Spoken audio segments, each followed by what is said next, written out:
Yo, what's up, everybody? Thank you for joining the Wolves Den podcast. I'm here, of course, with Tiger and Ryan. We're here back with another episode. Don't forget to hit that subscribe and like button before we jump into this podcast. Go to tacticalinc.com, order your shirts. Go to Wolves Den Howls on Instagram. And don't forget to hit that follow button, order your merch. All right, what we got today, Ryan? Well, I wanted to give some shout outs because we've been forgetting to do that. There's a lot of people that are responsible behind the scenes of this project that we need to give special respect and credit for. And that's what we're going to do right now. So today we're going to be giving respect and credit to Charles Gracie Jiu Jitsu Academy on behalf of the fact that we're all training there. Ground Gamer Clothing. What's up, Ground Gamer? Backwoods BJJ Retreat. Awesome, Backwoods. And of course, last but definitely not least, Professor Almanzor himself. Professor Almanzor. Ooh, so with the Backwoods, they actually have a retreat going on coming up. The retreat's happening soon. So I think they have their own Instagram page. Let me give you the info real quick. I got it. You got it? Go ahead. Yeah. So the retreat is near Twain Harte, California. And the next event is going to be the weekend of June 28th with Alika Foster. It's going to be $250 per person. That includes stay, 6 meals, and unlimited mat time. It's pretty good. The cabin can be rented for brown/black belts to host their own events too. So give them a shout out, give them a follow. They're backwoods_BJJ_retreat on Instagram. We'll be posting and sharing that info as well. But yeah, that's definitely awesome news and big ups to them for doing that. Shout out to those guys for out there working hard and doing what they're doing. It's cool giving people a place to train, especially if it's something that could be like a retreat setting where it could almost be looked at like, a reset for a lot of people. Get away from the big hustle and bustle of the city.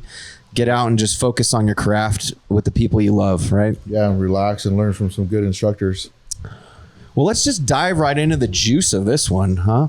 So we mentioned last week we were going to be talking about death row and how it's changing, especially with the San Quentin prison itself.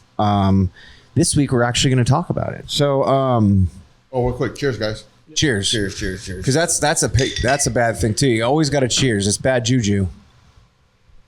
Cheers. Okay. So I gotta stop us one more time. Sorry. We got the Wolves Den shirts. Don't forget to get them. Show them yours, Ryan. I'm gonna show you. Hold on. Yeah. Look at that posterior. He's been working his glutes at Planet Fitness, if anyone's wondering. But he might have skipped last week. We'll make up for it this week, though. Looking good, Tiger. Looking toit. All right, let's get back. Sorry, take you off. So, our beloved California Governor Gavin Newsom's decision to clear out death row at San Quentin by commuting all death sentences to life imprisonment with the possibility of parole. And I just want to add on to this before I start going on and on about this.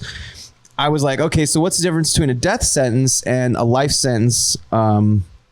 I'm going to go over that real quick. So a death sentence means that they kill you, or in the USA, they lock you up for years while legal eagles debate whether to kill you. Whereas a life sentence is imprisonment for life. You live out the rest of your life behind bars. There may be the possibility of being released at some time, and that's obviously called parole, but it's usually you're doing 25 or more if you get lucky with parole. So that's the difference. Basically, death means you're going to get put to death eventually. Sometimes that takes a long time with the legality system in California. But anyway, that's kind of clearing that up. So if you're wondering what the difference is, the decision comes after a series of botched executions and a nationwide trend towards abolishing the death penalty. Yeah, I don't know. I feel like when we first started talking about influencing people to, predators and human traffickers. I mean, you mentioned this as a great point. You said the way to take that on head on is to get enforce the death penalty. Enforce the death penalty. So you guys talked about, yeah. A lot of people. I'm going to give an unpopular side of this. Maybe, but it's not a humanitarian side, and I feel like depending on how you land politically, this may or may not upset you, but basically the way I look at it too is if it's a life sentence, you're going to be paying every single person in this country is paying for that person for 50 years, you know, and if they diddled a kid, I personally, as a taxpayer, don't want to fucking pay for that. So I would rather that guy get put to death, because I don't know about you guys, but I don't really feel like there's a rehabilitation system or recovery for pedophiles. Some people do think that there may or may not be a way to correct that. I don't think you can. And I also just think it's not worth the risk of releasing those type of people back out into the public when they're obviously going to do harm again. But I digress. I don't know how you guys feel about this move. What's your take on it, Eric? So I do believe that human traffickers, they should be put in the profile or in the same category as pedophiles, because you are human trafficking women and children for the sale of sex or whatever you're human trafficking for. So I believe that you should definitely seek a life sentence. They should give them a life sentence, the judges, or the death penalty. There's no way around it, because if you're human trafficking people, I mean, they're going to come and be put in harm's way.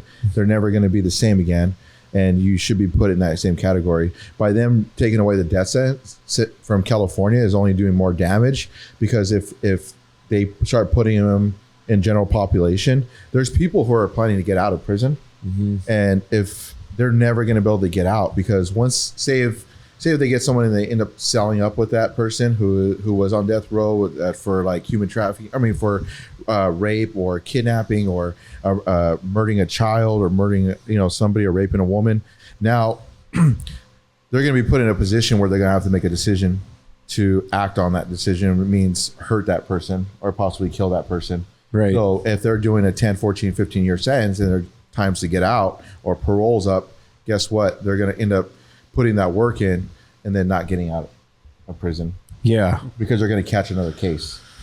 So you're taking these people out of the general population, you're putting them here.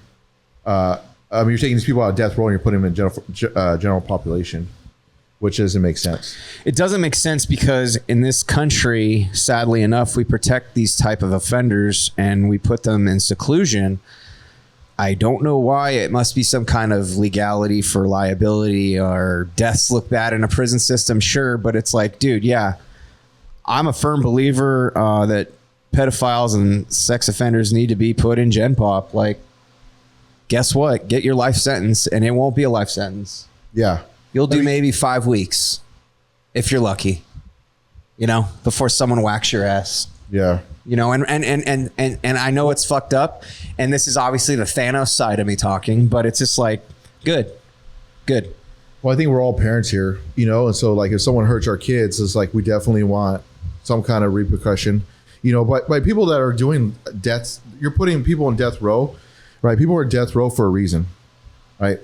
They're in death row for a reason. We have victims out there still. Look at the polyclass case. By taking those guys out and putting them back into general population, you're not doing the victims any favor. You're actually hurting the victims. They're not getting any justice. Maybe they might get prison justice, but they're not going to be there to see that person be put to death, because supposedly they voted on it or the governor decided to take away the death sentence, which is not fair to the victims. I want to know if they actually thought about the victims before making a decision moving people out of general population. These people are in death row for a specific reason. They should stay in death row and they should seek it out and give them the death penalty and just end it already. Well, we're paying tax dollars every single day for this, right? So, I mean... Well, and here's a question too for you, Tiger. What do you think this will do to other prisons that are like already overcrowded? Because basically what's going to happen is they're going to have to say, look, we're doing away with... death row, right? Mm-hmm. So we're going to put them in Gen Pop, but we only have X amount of spaces in Gen Pop. So that means we're going to have to put you here and here and here and here. And what do you think? I mean, what do you think that's going to do to other prisons that are already somewhat dealing with that problem in general with overcrowding? If all of these prisons, okay, so we already have an overcrowding issue within our prison system, right? Yeah. And there's not enough space to hold all of these prisoners. And if other prisons decide to follow suit and feel that these offenders can be released into general population, or put back in a place where they can be rehabilitated and enter the general population, how is that in any way going to make our communities any safer? Mm-hmm. Yeah. Right? Like, okay, right. And who knows? Like, okay, they changed their sentence from the death penalty or death sentence to a life sentence, and they don't get rehabilitated. It doesn't even correct the issue of overcrowding. Nope. It just keeps them there. Yeah. It keeps them in the prison, and and then the prisons continue to pile up with more prisoners.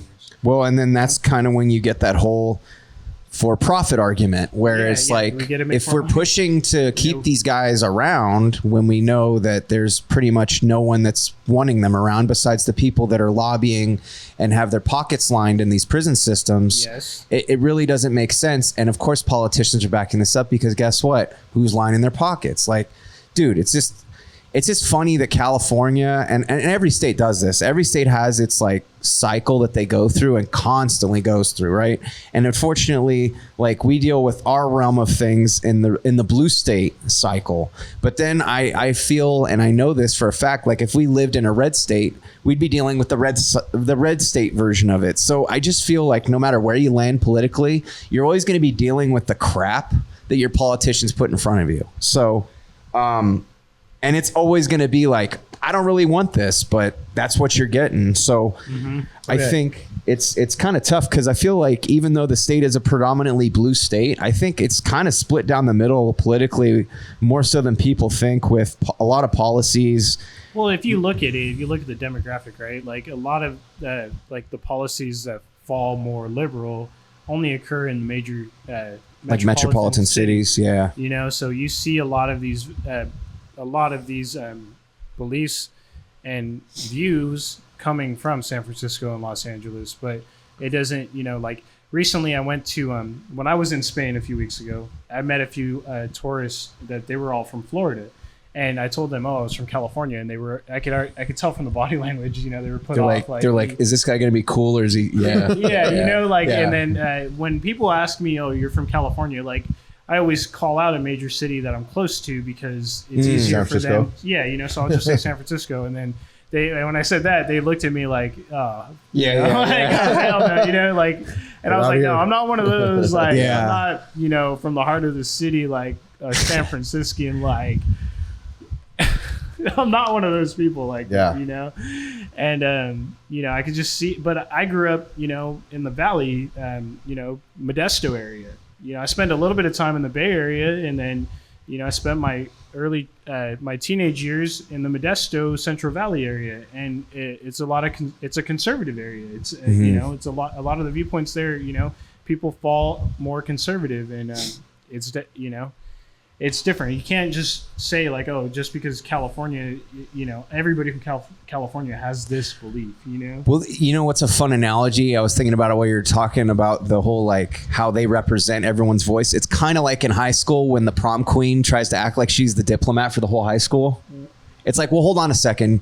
Just because you're the caked on like version of everyone else doesn't mean you should represent everyone's voice, So right, yeah. I feel like that's a lot of it too, because SF and LA are very glamorous cities. Not actually if you go the streets of them, but they're known for like Hollywood, Hollywood in LA, acting town, or the tech industry. I think or we the have tech booms with the whole system. Like it's like looking at everything. Okay, sorry to interrupt you, go ahead. Eric, but okay, let's just look at it this way.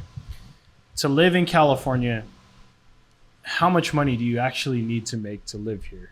Like in reality, like a person like myself, almost 30 years old, how hard and difficult is it for a millennial to buy a house here?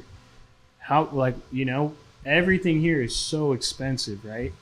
It's so expensive, and we're paying crazy amount of money and taxes, and everything's inflated here. Why do we need to keep these prisoners, the ones have been given the death penalty? Why do we need to continue to pay for these guys? Why? No, I mean, we don't. We shouldn't. Like, how are we doing? What is this? What are we doing to alleviate any of this so that way people can actually afford to live here? I don't want to settle here because I can't afford to live here.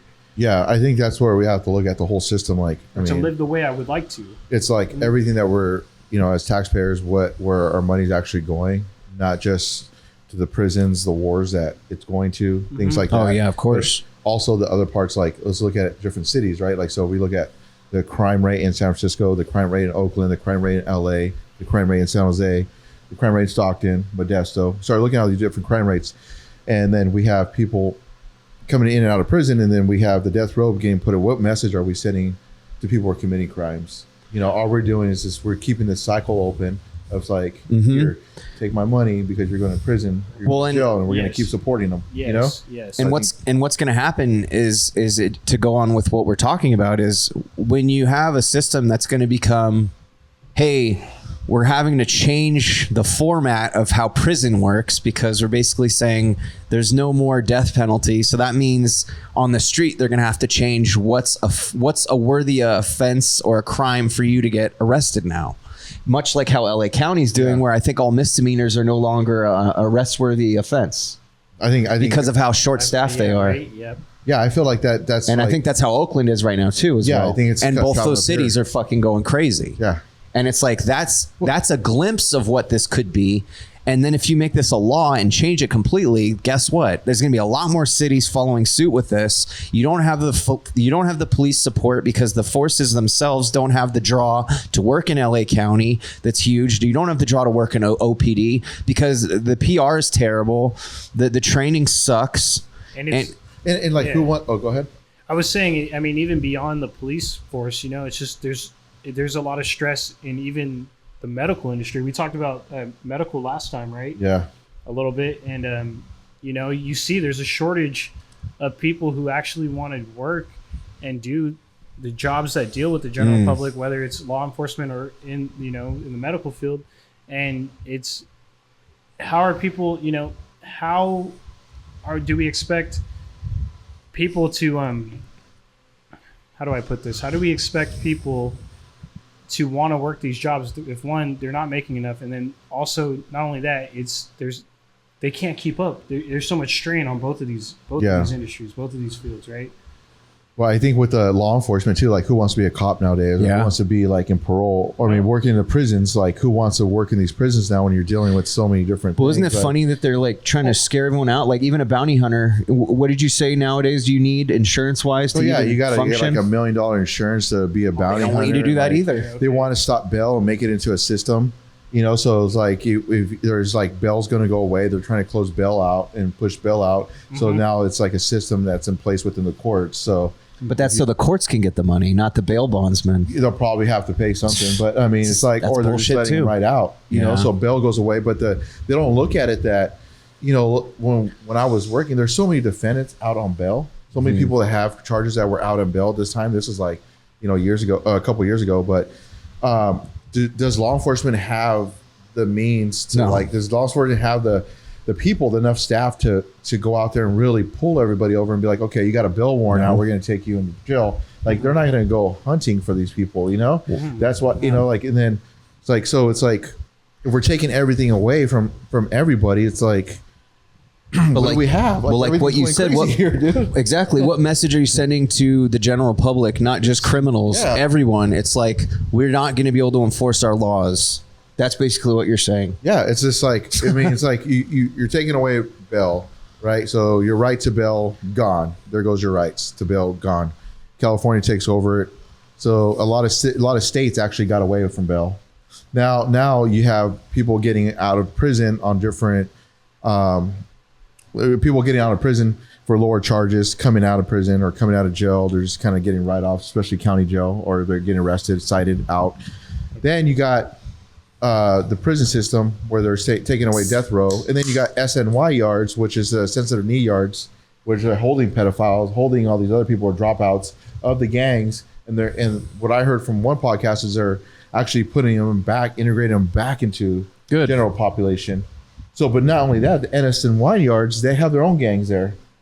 They have their own dropout gangs. Wait, there. the pedos have gangs? Well, it's not just pedos, but it's people who left like organizations, and then they end up going and starting their own organizations from the dropout gangs. Yeah. And so now they're going back into general. So you're having all this come right back into general population, right? So the people that are have a go home date. Are they really going to get to go home now because they have to go out and? Oh no, I don't think they will either, because I think that's the deception of this whole bill being passed. Is it's and you're over stressing out these officers who should be doing their job. They have to worry about so much different bullshit out there and dealing with so much stuff in the prison system, not just from being the prison system, not just from being stabbed or whatever from them, but these guys, they could file complaints against them. So if they're treated wrong, they file complaints. So they go and file a complaint. I remember in juvenile hall they would put an envelope or a piece of paper and put it in a box. So the superintendent of the juvenile hall would see it and be like, "Okay, you got a complaint." Mm-hmm. It'd be like an anonymous complaint. Yeah. Then you're getting investigated for a fucking complaint. That it's because you yelled at them too hard. Yeah, man. I think it's just. I think what people need to do, just like everything else, do your research. Don't just assume because Gavin Newsom, even if you agree with his policy, like do research on what the bill actually says and what it's going to do, because it's not politicians' job to disclose that information. It's your job to fucking look for it and figure it out. That's the truth. Like it's your responsibility as a human being, as a taxpayer, as a citizen of the world, not just the United States, to make sure you're doing your part to educate yourself on what you're doing and voting on and what's surrounding your community, because how is it going to affect your community? Is it going to affect your community in a good way? Is it going to affect your community in a bad way? I think that's what you need to think about when you vote, and not just go blindly and thinking, well, this guy, I agree with 90% of what he says. Well, what if you disagree with the 10%? Do you want to just lump yourself in that category? No. Do your research, because there's plenty of guys, even as a libertarian, there's plenty of guys where I'm just like, I think there's good from this. I think there's good from this. I think there's bad from, you know what I mean? I think you can borrow from a lot. Just like it's kind of like a metaphor for life. Like, I don't think there's one way of doing something. So I think just be a little more, I think we need a little more free thinking. We need to do more research. We need to educate ourselves, because we're the headline generation right now. And this is speaking to everybody. This isn't when you're born. This is what we are right now. We're a headline generation. Everything we read is bold print and in huge font. So it's like, just read some of that fine print, because that's the real shit. That's the shit that's going to affect you and your family moving forward for the next 20 years or more. Because, I mean, reform can change something, but when are they going to rechange it if it really sucks? It could be another 100 years before that happens. Yeah. So let's be smart and make the right choice if we can, Yeah, I think even me, when I lived in the city, it's like you get your cars broken into, and you call the police, and there's nothing they do about it anymore. It's like go online and fill out a form, and it's just because they're so backlogged on that kind of shit. Yeah, I mean, I think we just have to. Happens like it's like under 30 seconds, I think. Yeah, and you get tired of the area. Like a car is broken into. Like, I don't know if it's under 30 seconds or under a minute. But I think that you're pro. That sounds right. It's some crazy number. Like there's a car break-in every, under a minute, I think. And then when you break in your cars, and if your window's tinted, you got to get your window fixed, and then you got to get it retinted. Yeah. And if they come back and do it again, I think my car got broken into like 3 times out there. Mm-hmm. It's just like it was for a pair of sunglasses the first time. Yeah, it's like, why do you even want to live here? Yeah, at that point. Yeah, and then the housing market's crazy, so you're paying a high price for your car to get broken into. Yeah, when you can move into a smaller town, get away from the BS. A buddy of mine, he was he was traveling to go shoot a few weddings, and he left his car at his friend's house in a nice part of Oakland, like a nicer part of Oakland, and still the car got stolen. Yeah, it's like twice. Well, because think about the nicer areas, they're getting cased because they're nicer. Yeah, that's right. True. And they're only 3 blocks away from the shitty area. Yeah. So then the guy who lives down the street's like, I drive past this area all the time. It's like, and think about that single mom or single parents, or the parents both parents struggling to make it, and they can't afford to fix their window. Yeah, exactly. They got to drive around like that. They got to drive around like that with their kids because some fucking idiot wanted something in their car. Yep. And then they couldn't. They got it, and then now they can't afford to fix it. Yep. That's just another bill for them. Well, and the city that's in these towns that are in cities that cost so much to live in, you know. And just remember, if you're unhappy with where you live, part of the problem is who we're voting for to do all this shit. So keep that in mind. Like, if you're not happy with the way things are going, who's signing the checks? You know what I mean? So do your due diligence. Pay attention. Are you happy with where you live? I'm very happy with where I live. I'm not going to say the location where I live, but I'm happy where I live. Okay. Are you happy with the policies that are occurring here though in the state of California? Are you happy being here in California? I'm not happy with the policies. You know, I want to move. I like the Midwest. I have family out towards like the Texas area and Louisiana and Oklahoma. What's the South? Mm-hmm. Midwest is like Chicago. Sorry. Like No, you're South, good. You're sorry. good. Like Texas, too many beers.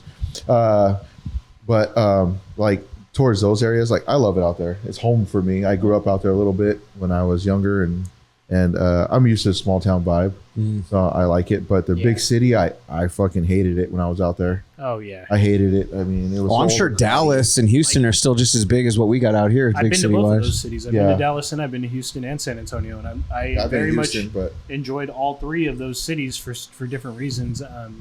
But you know, like I'm more of a small country town. Oh yeah, that's what I like. I felt like being in Texas. You know, I was there. I photographed a few weddings there in Dallas and in Houston, and then I visited a friend who was living in San Antonio, and you know, I could just tell, you know, it was his quality of life, you know, and what he was able to afford there, and in making the decision to leave California to go to that state, his quality of life was a lot better. Yeah, and he, you know, and he stayed. He's still there. Yeah, you know, he's still there in that. I have friends moving to Miami just because it's. I mean, it sounds crazy, but I feel like, well, from what I hear from them, that it's less. It's a little bit cheaper. You get a beautiful little city right next to the beach, and I mean, yeah, there's crime there, but they have like they're proactive. The police out there, from what I hear. Yeah. You know, I'm not sure. I've never been there myself. And it's Florida, you know, Florida don't mess around. Yeah. Well, Miami is a very liberal area, probably the most liberal part of Florida. Is that so? I didn't know that. Definitely. It's the most multicultural part of that state. I mean, I think the Cuban population there is still the most dominant. Yeah. And if you think about every other part of Florida, it's probably just Bobby Boucher's family, or I don't know, not much different. Yeah. I mean, it's swamp people. When you go North Florida, it's like totally different than Southern Florida. You know what I mean? I've never. But I don't know if California will ever be where it was at before. That's my personal opinion. And as much as I rag on our politics in this state, I'm probably not going to leave. The weather's beautiful. I can't live somewhere where it snows. I can't live somewhere where it's humid. I can't live somewhere where there's hurricanes. I can't live somewhere where it's tornadoes. That's why I'm staying here. Nothing's going to kill me. Yeah. But also, you've chosen a suburb to live in that's a lot. You know, you don't have to do well. Exactly, really, and the beauty. The beauty of that too is you're 40 minutes away from the big city. So if you do want to do something, you can go there. You can go, or you can just, because like you said, I don't want to live in the big city, but I do like knowing I have the amenities available. Mm-hmm. My dream is to me and my wife and our my kids, after they move on, is because they're older now, and then my 4-year-old is my thing is to get a small little home and next to some acreage, maybe somewhere in Texas. And my wife loves horses, so I was thinking like buying her horses and something nice and just retiring out there and just relaxing.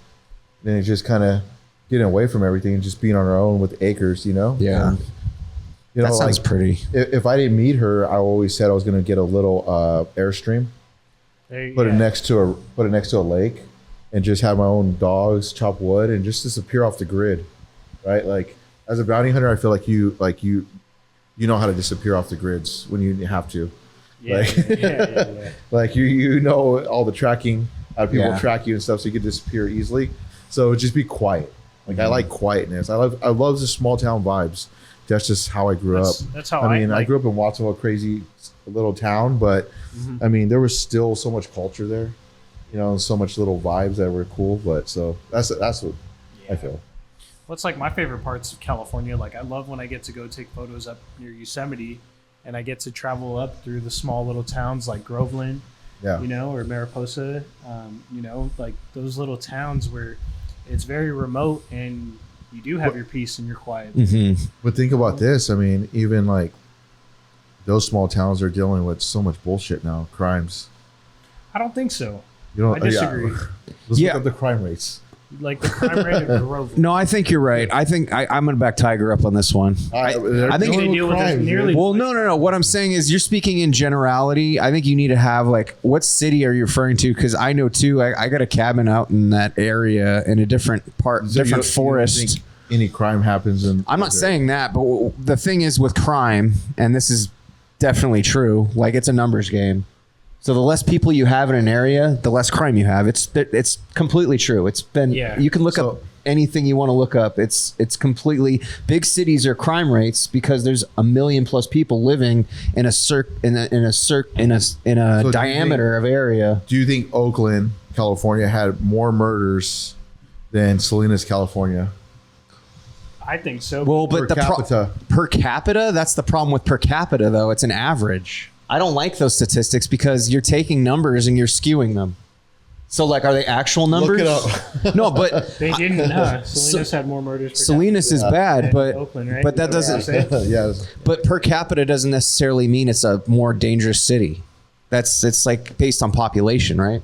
Yeah, it's based on population. Yeah. Right. And Oakland is a much more dense city than Salinas. There's way more people living in Oakland. So what I'm saying is, even though I feel that the argument, I've had that percentages, argument too before, but I'm not going to live in Oakland or Salinas. I think you're splitting hairs with that argument, though. I feel like those are both good examples of places that are crime ridden. okay, let's. I don't think I'd say one is better than the other. I think they're just different for bad reasons. Like take, you probably have different cultural gangs running different those cities. That's probably the difference. You got more Latino gangs in the Salinas area that are running it than I would say the Oakland area. That I would say it's still crime, but I think it's just different people. Both. I think Oakland has both. Yeah, I think it's Latin and predominantly the African American community, but I once again I just think that's just like apples and oranges. You know, I think it'd be better to compare like I don't know, Tracy to something. It's like Tracy has its crime, but if you look at the details of the incidents we have in Tracy, and it's true, because at first I thought, oh, these people are just homers here and they're just talking shit. But no, if you look at who's committing the crimes and who's dying in Tracy, they're people that aren't residents of Tracy. And that does matter because that means it's not homegrown crime. But you're still getting... Right, but you can't control that. It's different when it's people that live in your home, in your neighborhoods, that are constantly committing these crimes, getting away with it, and then you have crime syndicates that live next door. That's what Oakland's dealing with. That's what Salinas is dealing with. I think Tracy, you got an issue where you've got Tracy's historically known as a pass-through town. Even back in the day when it was just railroads. It's a place to go through. It's a place of agriculture. No. I'm not downing that, but what I'm saying as far as your crime rate goes, you're getting Oakland people that are port city. Right, but you're missing my point. The point I'm trying to make is that Oakland is a place where people live, and that's where they stay, and they got their hoods. But if you look at the Tracy problems, it's people from Antioch, it's people from Modesto. It's true though. If you look at who's committing the crimes and who's dying, it's people from other cities, and that is an important statistic. So you're saying it's only like if you were born and raised here, you're not a part of the problem. Yeah. No, that's not what I'm saying. I'm saying you're saying Antioch. Look, think of it this way. Like, okay, erase that because it's confusing. Apparently it's confusing. So think of it this way. What's the difference between an isolated incident and a recurring incident when it's a kill?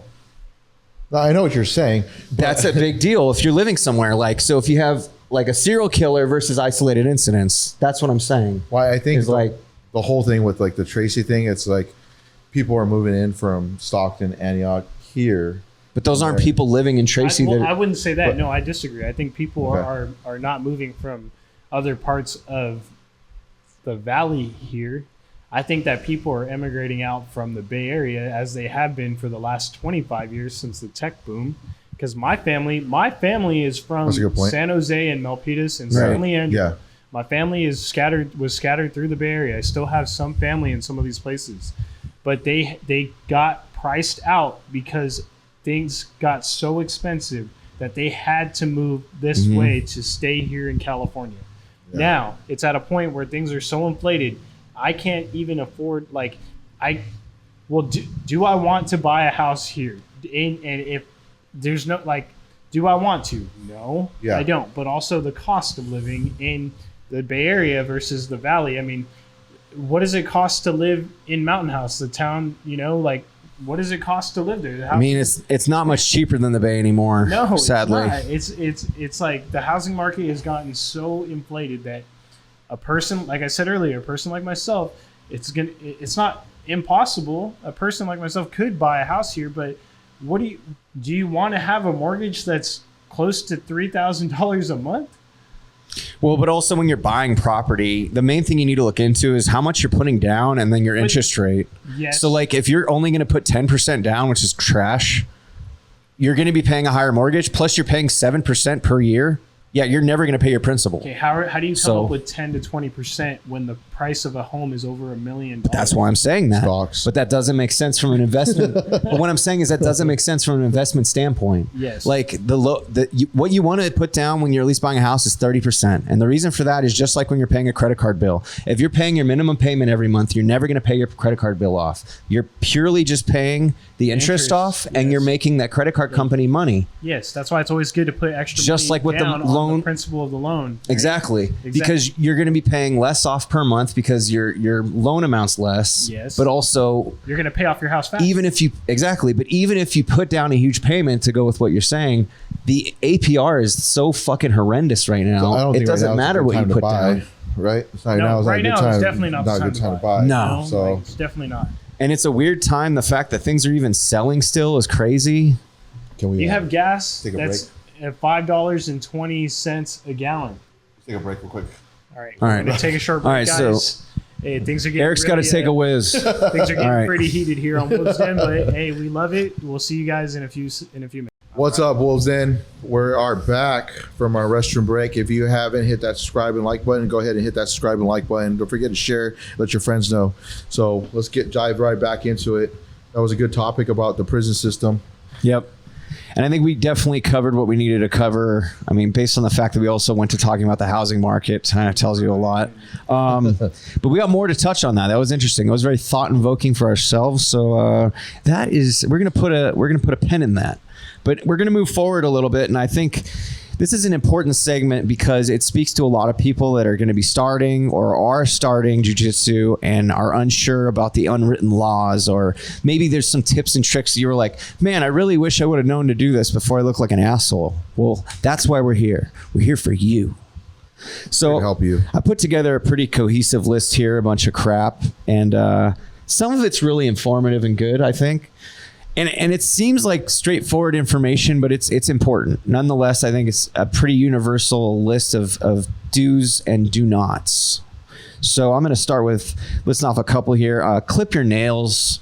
That's hands and feet. My nail biters out there, you probably don't bite your toenails, so you still need to trim those. And just make sure, just keep up with it, because you're going to be cutting people, and we don't need to explain why a toenail cutting into someone's leg is a problem. Dude, if you have like bacterial, if you have athlete's foot, exactly. If you have an athlete's foot, throw some fucking powder on that shit. If you don't want to wear sandals at the beach, then you probably shouldn't be showing up with those toes to class either. Don't come to jiu-jitsu like that. Also, selfish to be. As a person who puts people in north-south a lot, this is a good one. Wash your ass before class. This speaks for the gooch area as well. I'm looking at both of you just because I want to just put it out there that there's been some instances. No, I'm kidding. I took a shower before class. I'm not going to put anybody on blast. I'm not going to say names, but I'm sure Eric, to the viewers. No, I'm kidding. To the viewers watching, if you are already enrolled in jiu-jitsu and you go to class every week, you know that there are certain people you might avoid rolling with because it's a personal hygiene thing for the person that you're avoiding. It's like, fuck that. There are certain people where I'm like, nah, I'm cool. I don't want to roll with you. Like, I'm cool. Like.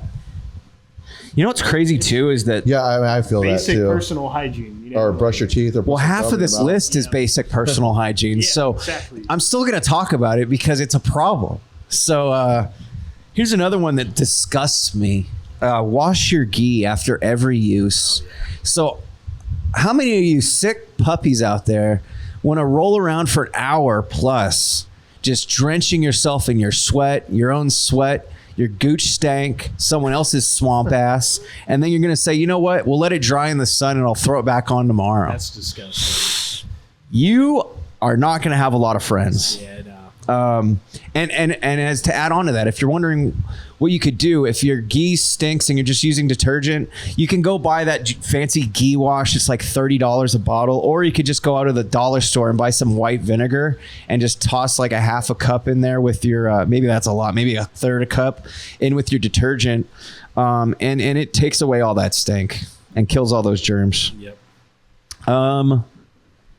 This is less on hygiene and more like, I guess you could say, etiquette. Don't expect to win when you're rolling or sparring. Yep. It's a lesson. It's like when you're there to learn.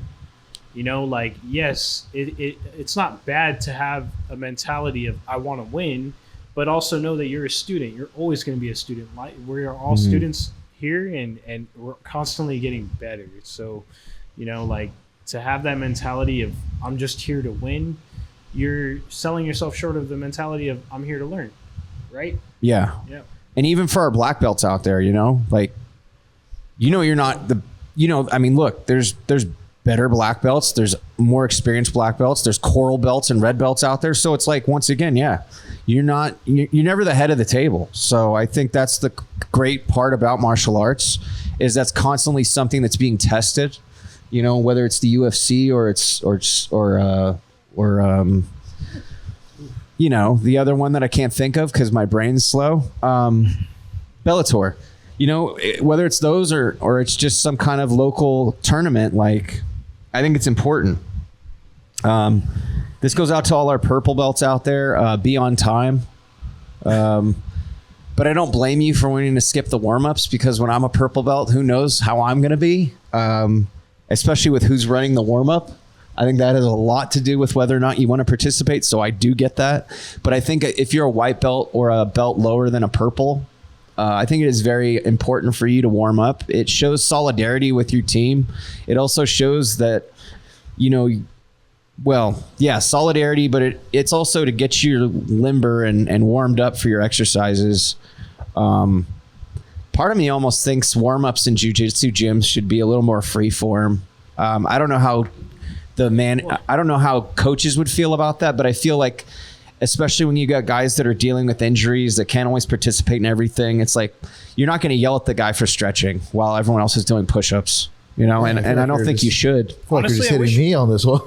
Yeah, I wish. No, I mean, you just threw yourself under the bus there, buddy. That was you. My take on warm-ups is like, I feel like my body, like, maybe it's different for everybody else, but I feel like, okay, doing a 10 to 12 minute warm-up, okay, that's too long, in my opinion. Yeah, in my opinion, you know, like, nothing against, you know, that is what we do in class. 5 minute warm-up, 5 minute But, stretches. you know, yeah, how much time, like, maybe 5 minutes? I think stretch, 8 minutes is a good number. Or 8 minutes, Yeah. 4 and 4. But, you know, like, my thing is, like, maybe I'm so eager to just learn more that I just want to get straight into rolling and practicing, you know, something new, a different technique. You know, and I'm not saying, you know, I know, like, our classes are like 45 minutes to an hour, mostly an hour, and we dedicate like 10 to 12 minutes to warm-ups, and then, you know, a good 20 to 25 minutes to learning something new, and then free rolling. But I wish we had more time, like, to free roll, you know, like, well, and it's like the way or flow roll, sorry, Paul was saying, it's like the warm-up and the instruction aspect of jiu-jitsu is the theoretical, right? But you're going to learn everything in practice. And then the practical is sparring, yes, and open mats, right? So what works and what doesn't work. You learn all. You of that. need more practical than you need theoretical. Yeah. And the problem with the business model on that is, when you're dealing with the average public and the average person that works a 9-to-5 job and has a family and time is a commodity that you don't have a lot of.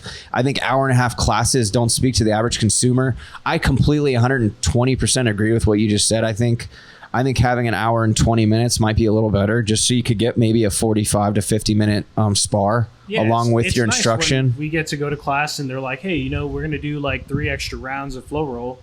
And, you know, you guys down for that? And for the most part, like 90% of the class is usually open for it. And the people who may have an obligation to adhere to, they will go and they'll you know, pack up their stuff and go.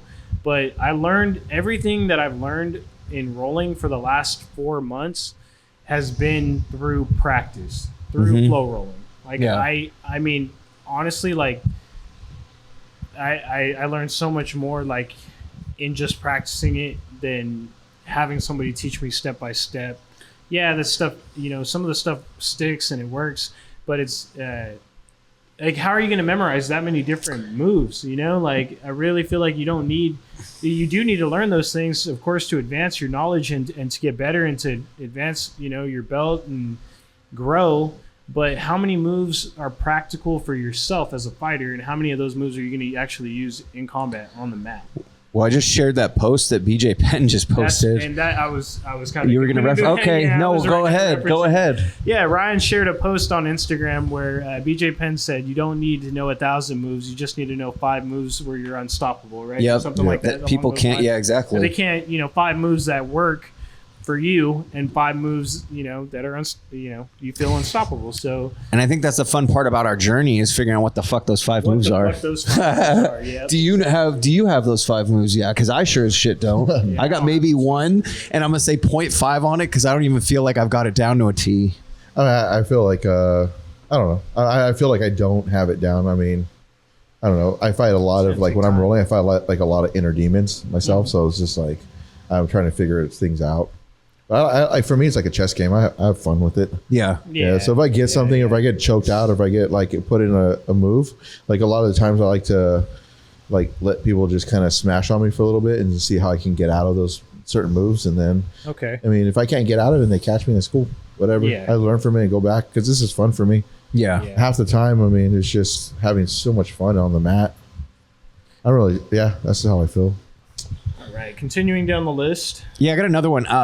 Being quiet during instruction. The reason this is important is it's not just because it's like, oh, hey, everyone shut up. It's the fucking sensei talking. No, it's because, 1, it's respect. Yep. 2, it's you need to listen to what you're going to have to be told what to do because in 2.5 minutes after the instruction, you're going to have to start applying that. You're going to drill that with another person who was listening. And you're also interrupting what other people are listening to. Yeah, exactly. Like, it's not fair to them. Like, this happened to me last week. I felt bad because during instruction, I had to take a piss hella bad. And I was like, shit, I'm going to run to the bathroom real quick. And then when I come out, you know, I'll jump in on instruction and then I'll run the drill with, you know, my sparring partner.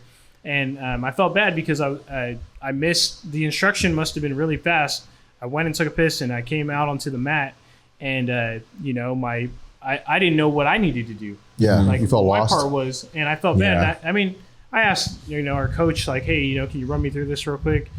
But, you know, it's just a courtesy thing. Like, that person's paying their monthly dues to go there and learn, and they should be partnered up with someone who's giving just enough just as equal attention to the instructor, so that way they can get a fair, you know, a fair training in. You know, that's what you're paying for. So, yeah, good point there, Ryan. What's next? When people say drill speed or go slow, a lot of people are like, especially when you're a white belt, you're like, what the fuck does that mean? It's like, I'm already trying to develop skills in my palate for killing people. Like, how am I going to, what is slow and why would I not put strength into something? So what it means is you're allowing your partner to work on moves or sequences of moves. You're not defending with full strength, but you're posting and you kind of act like you are. So it's kind of like a flow roll. Like, you're allowing your partner to work. I think that's a good rule. Allow your partners to work and they allow you to work. And in turn, that's how we keep things fluid and people aren't getting hurt as much. People aren't getting mad. I mean, how many times have you done a roll with some random guy that maybe visits your gym or just is at your gym and decides, oh, he had a bad day and he's just going to fucking be a little rough with you. It's going to affect the roll. You know, you're going to match that intensity. I think we all have bad days, but I also think it's 50-50. Like, if you're going to match their tempo, like you said, like, if someone's going super hard with you, you're going to match that tempo. You know, and respect your partner's needs, dude. Like, if you're dealing with someone that has an injury, you know, it's important to, you know, communicate that with your partner, you know, and also it's an important thing for you to not say, okay, so-and-so has an ankle injury, let me just pick that while we're standing. You know what I mean? Like, no, you're both from the same school here. Right. You're both on the same team, right? And, you know, it's like, respect that, because you don't want that person to be out another week. You want them to grow with you, you know, and it just comes down to respect and good sportsmanship. Like, if somebody has an injury and they point it out, one, don't be afraid to point out you have an injury. Don't be afraid to speak up, because the last thing we want is for someone to get hurt so they can't enjoy the sport anymore. Yeah. You know, going further, and they're out of class for more weeks, months. You know, you don't want that. Yeah. And then, like you said, Ryan, it's like don't pick out a person because they're injured or go for their vulnerable and weak spots. Like, it's not cool, and it's everybody deserves to have a good role, and you know, it's like, if you feel like, oh fuck, I want to go against someone who's actually going to match up against me, and I want to increase the intensity, then go pick someone who is not injured and go roll with them. So I think what we're saying is keep your hygiene up, brush your teeth, chew gum, and wash your ass. Yeah. The basics. Well, I was almost done. Yeah. I had one more because it really was the cherry on top, and also it was a nice continuation of what you were talking about, which this is what I'm going to end it on, is if you're rolling with someone smaller than you, it might be a good idea if you're wondering, like, how do I deal with that? Is bigger people like me and yourself, people tell us all the time about our size, and I don't know if all the time we realize it. It's annoying. It's kind of like being a big dog. You're like, yeah, like I feel like I'm as big as everyone else. But for our big people out there, here's some mindful advice. You can start an open guard or maybe pull guard, you know, and then just it's way more fun for a smaller person to be able to be active and practice passing than to just be underneath you and getting their fucking heart pressed in. So, you know, and then you get to work on your bottom game, because as a person who's used to wanting to smash people, your bottom game probably sucks. And my bottom game isn't the best. So I feel like it's a great, you're getting the best out of your training because you're working a position you're not great at, and then you're allowing the smaller individual or maybe a lower belt to work on their game, and you're not just imposing your will on them. You're showing them, okay, look, I'm a good partner, because I think that is the most important thing as a new white belt, is to work with higher belts that are good sparring partners, because they're setting the example for what you're going to turn into, and then that's who people see when they visit your gym. So I think this goes out to everybody. Like, this isn't just white belts. This is everyone. You're representing your gym. You're representing the culture. And if you want to have cool people stay at your gym and continue to come into your gym, then you have to uphold that. Yeah. Yeah. You know? Anyway, so that's the end of that. Yeah. And earlier we had to take a pee break because it was Eric's fault, but this one's me. I got the size of a snow pea. So we'll be right back. You guys remember Wolfman Jack? Which one? Wolfman Jack. He did that Red Riding Hood song, right? Yeah. Is that what it was? Little Miss Riding Hood. Yeah. Anyways, so we're back. Go ahead, Ryan. Let's get back into it. Well, our next segment, we're just going to be talking about street fight stories. Yeah. Yeah, I got one. I got two. So I'll talk about this first one. So I'll tell you the day I got stabbed. I was like 15, 16 years old. Sophomore in high school, and we're hanging out. So we had this neighborhood, my neighborhood in Watsonville. We had two streets that were split, and there was a red fence. And a lot of us kids and dudes from the neighborhood, we'd hang out in this one area by the fence, and we graffiti it up and a bunch of bullshit when we were kids. And so we're hanging out, and one of the dudes came out there, and actually my mom was coming home. She drove a minivan. She was driving home and coming down the neighborhood, and I remember it like yesterday. So I remember she's coming home, and one of the dudes looks at me, and he said something under his breath, and I had waved to my mom, you know, and he said, "Is that your mom?" And I said, "Yeah." And he made like a sexual statement towards my mom. Yeah. Oh, yeah, and so I wasn't having it. So him and I start swinging. We start fighting in the middle, and we start fighting there in front of everybody. So as soon as we're fighting. I hit him. He drops. And next thing I know, when he's on the floor, everyone just scatters. Right? When I seen everyone scatter, it was like happening so fast. He reaches, he had this Ben Davis jacket on, and he reaches in his jacket. Oh, shit. And I thought when everyone scattered, they thought he had a gun. Yeah. So my heart dropped at that time. So I ended up just like running. I didn't know where to go. So I ran. I jumped over a bush, what led to my friend's house. My friend's, he ended up passing away. I found out not too long ago. But I ended up jumping over the bushes, going to his house, and I'm banging on the door. And as soon as I'm banging the door, the parents open, and then they shut the door on me, and I turn around, and I'm like, shit. So I turn around, I see something black in his hand, and I close my eyes. I'm thinking like he's gonna shoot me, and I just started swinging. And as soon as I'm punching whatever I could, all I know is just I hear like just weird sound being made. And then is it the sound of the knife? Yeah. It was actually a screwdriver that he sharpened at the end. Fuck. So he ends up stabbing me with the screwdriver. It's like almost worse, I think. Yeah. So he takes off. I got stabbed on the screwdriver. I ended up going home, and I pass out in a little bit on my driveway, and then I kind of made my way towards my inside of my house, and then that's where my parents like. Where did you get stabbed? What part of your body? I got stabbed in my arms. So there's a screwdriver mark. Oh, here. shit. Yeah, and then I got stabbed in my butt. Well, at least it's a meaty part. That's probably good. I got stabbed in my butt. At least it wasn't an artery. It wasn't to any of your vital organs. He missed the back of my neck, but this is the one that's... Yeah. He missed the back of your neck, or he grazed the back of your neck? He grazed the back of my neck. Okay. But the one on my butt stayed. I was going... Was he older than you, or you the same age? Or they were the same age. Yeah, we're the same age. And it was bad. And that's when I was telling another story when his brothers and them used to chase me or come and beat me by the school bus. Oh, so they were part of that group of dudes that would... death threats from them, dude. Like, it turned into a big... it turned into a big thing. Like, even went to high school. Like, I remember like in high school, I had a bandage, and I just felt weird. Like, oh, here I got stabbed. Yeah.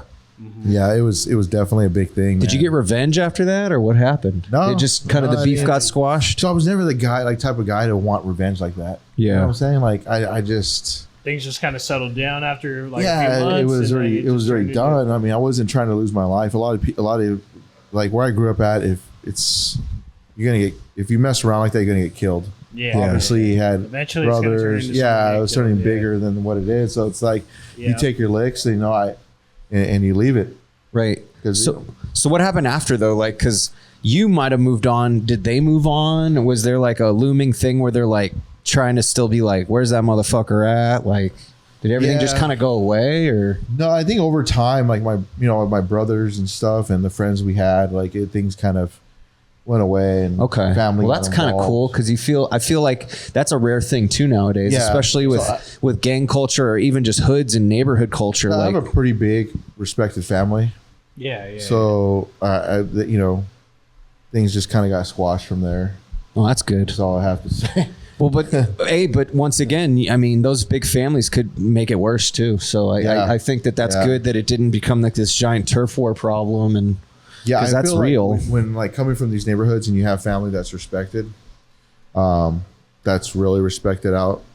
That people just let it die out. That's like good. It's squashed, especially if you have people that are respected. Hell yeah. Yeah, hey, I was young. I was a kid. I was stupid. So, but then goes to show you too. That's why you should be nice to everybody, because you never know when that fucking guy or that fucking girl or anybody could do you a favor. And look, man, being a good person. Yeah. If you were a piece of shit, even with your family, they'd be like, yeah, well, let them learn the hard way. Yeah. But like, they love you and you're a good guy, so they're probably like, hey, we got Eric's fucking back. This shit's gonna stop right fucking now. Yeah. And my brothers, I have brothers, so it's like they definitely have my back. Hell yeah. I don't think my brothers will let anything ever happen to me. I mean, I've been at a bar fight one time, and my little brother jumped in, and he jumped in to help me, and I was getting jumped, and I turned around, and I got stabbed that time too. I got stabbed under my face right here on my nose, and when I turned around, there was a 2x4. My brother, I got hit with the 2x4. Then my brother pulled the dude's shirt over, hit the dude. I saw the dude fall, and then we just got mobbed on. by a bunch of dudes, but my little brother had my back, and then his friends jumped in. They had my back. It was an all-out brawl in the middle of the street, but I got my nose busted. I was broken. Both my eyes were shut. I got hit in the face with 2x4. You know, it was like I got rushed to the emergency room. I had a broken rib. Like, I mean, but my little brother, I love him to death. I just talked to him the other day, and he'll make fun of me about it. He'll be like, "Oh, you got your nose broken." You're saying, "Oh, my nose! I couldn't fucking breathe." Like, Jan Brady over you here. ever had your nose broken? You can't fucking breathe. Especially if you blow out of it, your eyes are gonna swell. So like, I got my nose fucking broken. It was fucking broken. It was flat. I looked like a lion. I didn't come out of my house for like weeks. I was recovering. I was like 21. This is early 2000s, early 2000s, dude. Dang. Wow, Yeah, I got the shit kicked out of me. Yeah. And then the other one I was going to tell you guys was so I was at work one day, and there was a gym that opened up in town, and they had opened a cage there. And there was this dude running his mouth saying he'd fuck anybody up, blah, blah, blah. He fought all these UFC fighters. So I got a call from the gym manager, and he's like, "Hey, man, you want to come down and, I heard you're a fighter. You want to come down and fight this dude?" I said, "Yeah, sure." So call a couple of the guys up. Sure. Call a couple of the guys up from my fight team. Yeah. And we went down there, and, sure enough, there's this cage in this gym. And the dude was there, and we gloved up. And right away, he starts calling rules out. Like, there's no hits to this, no hits to that, right? Like, okay. So we step in the cage. They close the door, and people were coming around to watch this fight from the gym. And the manager of the gym, he's like acting like he's the ref. And he's like, "You ready? You ready?" or whatever, right? It's like, okay, let's just fucking fight. Guy's calling rules out. Man, that dude didn't last like a minute. He was done. I just started swinging. Dude. Like, I didn't even care. I was just so fed up. Just started swinging for the fences, throwing kicks, whatever. Below the belt.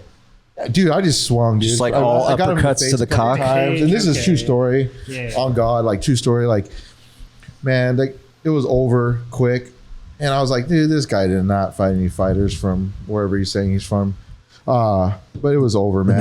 The mats never lie, right? Yeah, the mats never lie, dude. I mean, I always approach fights like that. Like, it was like, I was always raised like, when you get in a fight, you're just going to throw for the fences. Like, you start swinging for the fences. Yeah, we have technical stuff we do for MMA, boxing, Muay Thai, stuff I learned. But at the end of the day, like, if it's a street fight, I'm swinging. Oh, for sure. I'm just swinging, dude. Like, I mean, at the same time, like, at that time, it's just quick and in and out, man. Like, just that's how I feel. I mean, I've been stabbed so many times. I'm not going to try to be stabbed again. Jeez, dude. Like, in my younger years. And the crazy part is people that get stabbed, they're like this is the way it feels. Like, for me, when I got stabbed in my arms, I felt like it was on fire. I felt like fire. That's what I felt like. It was just fire. Yeah. And the harder part is explaining to the doctors, like, you can't really run your mouth when you come to these neighborhoods. Right, because then it becomes a police report. Yeah, it becomes a police. You got to keep your mouth shut. Yeah. So it's like, yeah, it's bad, dude. I mean, it just turns bad situation for everybody. So I do not recommend street fights. Street fights can turn really, really bad. So stay away from them. Yeah, everybody's if you can. When it becomes that, it's like you don't know what that person's intent is. Yeah, it's like, dude, if you got a problem now, just handle it in a gym. Go get a boxing ring, go get a cage fight. Have we talked about this. Have it before. Handle it there. Like, there's no, people are so quick.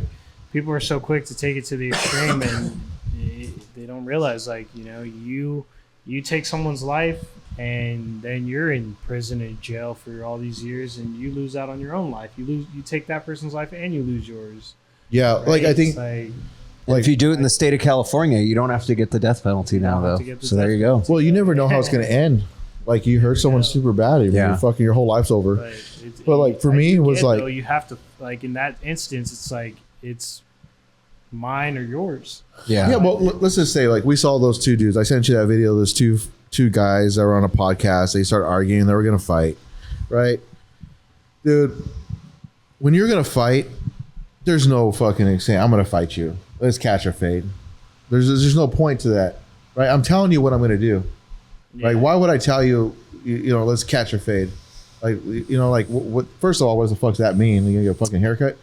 Second, it's like, if you're going to throw, like, you're gonna throw blows, like, just fight. There's no point of just be like, hey, Ryan, you step outside, catch a fade.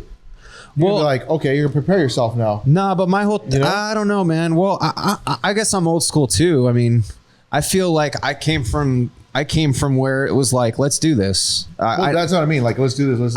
I'm not saying what you're saying is necessarily sucker punch, but I think if you're confident with what you got going, why wouldn't you call them out? I understand, if we're talking warfare here, you're never going to give your enemy the fucking blueprint. Well, for sure, I understand. It makes sense. But I feel like that's the ego side of street fights. Like, street fights wouldn't exist without ego. But here's the other part, though. The street fights nowadays don't go how it used to go back in the days. For sure. So now if you're going to tell somebody, let's catch a fade or whatever the fucking words they're using, you're pretty much saying, like, I'm letting you know if that person has a gun on them or a knife on them, they're getting ready to use it, right? Or by you saying that, they got 12 of their homies waiting outside for you. Yeah, so I get that. I get that. They can't. Yeah. But I also feel like, but I feel like even in gangs, there's a level of respect, and maybe I'm talking out of my ass here with this. Like respect, but I feel like as men we're taught a sucker punch is a bitch move. That's hoe shit, right? Everyone can pretty much agree with that. Yes. So I feel like maybe that's kind of where it is. I feel like it's like, let's go then, fool. Because at the same time too, how it is the foo community to be like, square up then, foo, square up. Like, that's kind of the joke. Well, I feel like maybe it's not a joke. Maybe that is kind of how it goes. Maybe they initiate it and then they do it. So here's the thing with the gangs. Like, if you fight, right? And if they're like, okay, come over here, whatever, you guys fight, squashed, right? That's how we used to handle back then. Yeah. Right. So if you fought, you squash it, it's done, right? And for me, I was never involved in that shit, right? But at the same time, it's like I felt like me and my brothers, we held our own. Yeah. And growing up in a tough neighborhood, like we carried our last name, we carried it very well. And so if you were going to come disrespect, guarantee you're going to catch hands. Yeah. Right. But now I feel like it's at a point, like if you fight somebody and you're like high up in jail and I go disrespect you and fight you, there's 100% repercussions in that. Oh, yeah, retaliation for sure. Retaliation, right? And if I beat you, like, is there retaliation even more? You know what I'm saying? Are you going to get jumped next week when you're buying lettuce? Yeah, for sure. Yeah, or you're sitting in your car and you end up getting shot because you disrespected somebody, like, so I don't think it's like how it was back then. But I feel like you're comparing your civilian mindset to their gang mindset, and I think that's just part of their fucking life, right? Yeah. So to them, it's like a Wednesday. To you, it's a stupid thing to do, but this is probably an everyday thing for those guys. Like, they're constantly dealing with that bullshit. They're constantly calling guys out. But then growing up in gang areas like I did too, don't you think sometimes the dudes who do that are more talk than they are fight? Yeah, for sure, 100%. But that's kind of what I was saying even in that video. 100%. And no disrespect to these dudes. They might be able to beat the shit out of me. They might be able to stab me in the arm with a screwdriver, sure. But what I'm saying is, it's like, I didn't see a whole lot of fighting going on in that video. Yeah, it was just... But I also understand too, if you fight on camera, that's basically handing over evidence to the police when they need to investigate why so-and-so had an injury, or so it wouldn't be smart for them to fight on camera. And if you look at that room, there's like so many people in there on parole. Well, so everyone was like, whoa. Yeah. But honestly, dude, I really think that video was just a viral attempt. Yeah. Because if you notice, just like everything on YouTube that's a short, it's meant to get you to click onto something else, because it always ends right before the shit's going to happen. Do you think it was scripted? I think 100% it was scripted. That's my take on it. Yeah. Though. I could be wrong. I just feel like nowadays, with how everything is marketed and the way internet is, especially with all those value, right? Like, look at all those dickheads.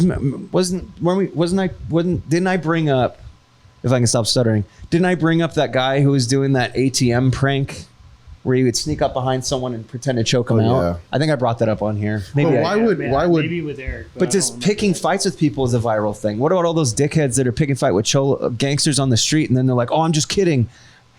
Like, one dude came up to, I saw a video, and I don't know how real this is either, but it was like a Latino dude coming up to a black guy that's sitting in his car smoking a wood, and he goes, "Hey man, you trying to get beat up?"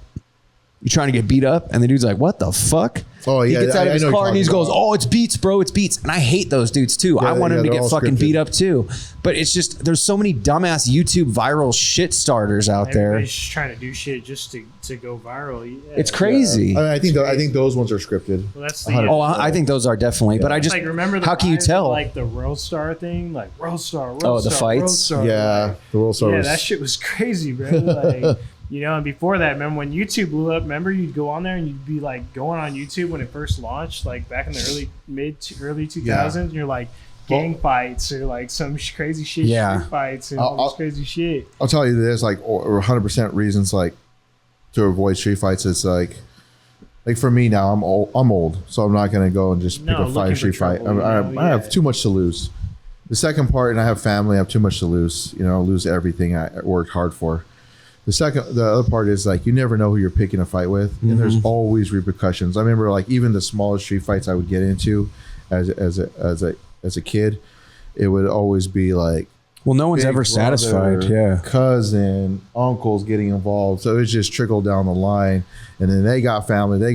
Then my family got to get involved. Like And it just full becomes beef. It's like for nothing, never ends. dude. It's just like an And ongoing at the end of the day, it's just a bunch of kids bullshit. But now it's like these kids are turning things into a lot bigger than what it used to be. Well, I think that's what- what's dangerous now. It's kind of poetic to the times, dude. Like it speaks to jiu-jitsu, it speaks to martial arts, it speaks to people in general. It's like we don't know how to lose. Like as an adult, you learn how to lose, and I think that's what crafts you in your 30s and even your late 20s when you're like understanding life and how taking a lot of losses. You know? yeah, and like how it builds you up though. Yeah. And I feel like these people that are scared of it are hindering their development. They Well, really that's why, are. Like even like let's go back to this. Like even the post I wanted to read is like, you know, every time I get frustrated, I'll go back to like watching the Hickson video. Yeah.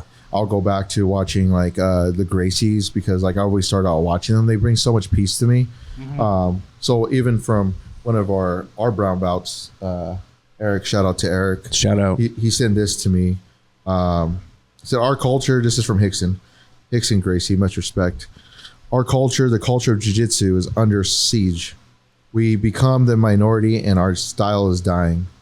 Our system was designed for the weak to defend themselves against the strong. The guy with genetic gifts is not the one who developed it for, or we developed it for. Pretty medals and fancy somersaults have no relationship to real life. If you don't know self-defense, you don't know jiu-jitsu. You have to be ready to defend yourself from a punch, a headlock, a bear hug. If you can't do that, you're just a tough guy with big ears, a good grip, and who depends on physicality for success. That is not the Gracie Jiu-Jitsu. Hickson Gracie. Hell yeah. Os. And that's what, you know, a lot of the jiu-jitsu and martial arts, even the tough times that I had growing up, a lot, even reading this stuff has made me who I am today as a peaceful person and humble. I guess more humble now, you know? Well, you've evolved into the father figure, right? Yeah.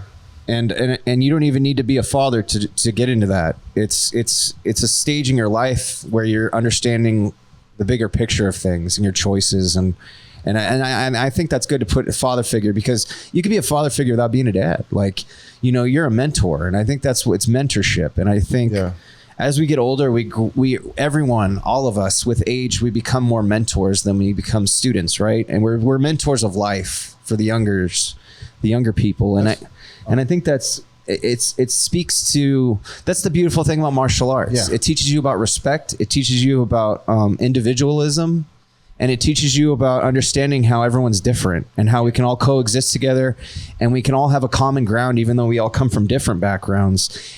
And that's an important aspect of human culture that I think we need to embrace more and educate each other on. It doesn't mean you got to go out and join a martial arts gym. It means you need to go out there and talk with people. It means you need to go out there, figure out who your people are, converse with them, share stories, and bleed with those people, because those are the people that are family. Those are the people that are going to teach you something, and those are the people that need you to help teach them as well. And I think that's the community aspect that we need to build more. Yeah, and I feel like, you know, like from my perspective, like I was so against the gi before, and like now, like just meeting people in the gi world and doing jiu-jitsu with the gi on. Like I was so into no gi and wrestling and MMA. Like just with the gi, man, like it's super humbling, especially when you meet younger guys we're going against, and they're purple belts, whatever, brown belts, and they're just so fluid with their movements. And then just talking to all these jiu-jitsu people that reach out to us, it makes it so humbling. Yeah. Like it makes you so much more humble. Like you're not always the tough guy. Like that's not what it's about. It's about like just learning the art and the beautiful part of this art that just develops us as humans and makes us better as persons for our communities, for our world, not just having this crazy ego. I can fuck everybody up. It's not what it's about. No. When people reach out to me on Tactical Inc., and they share their stories, or I talk to them, it's like, wow, man, like you're a badass dude, but you're so humble, and that's like, it's like, it's like we work on that, and it's commendable. It's a beautiful fucking thing. That's how I feel about the whole like traveling thing, right? Like people are like, wow, you just like, the other day I went and got my hair cut, and I was like, yeah, I got to go back to Italy. Like I'm going back there to do a shoot. And like the hairstylist was like, you just say it so nonchalantly, like you don't realize, I was thinking that too. I'm all, that's hella baller. Yeah. He's like, you're just going I'm just going to do this. I'm going back to Italy, and like, it made me think like, yeah, like for some people they might see that like, oh wow, like you just go wherever the fuck you go and you just take photos and but they don't realize like it's not just, I'm not like, I am in and out of there. I'm not like there like leisurely on vacation. Like I really do enjoy the travel part, but it's it's just a part of the day in day out. Dude, it's a production. It's a production.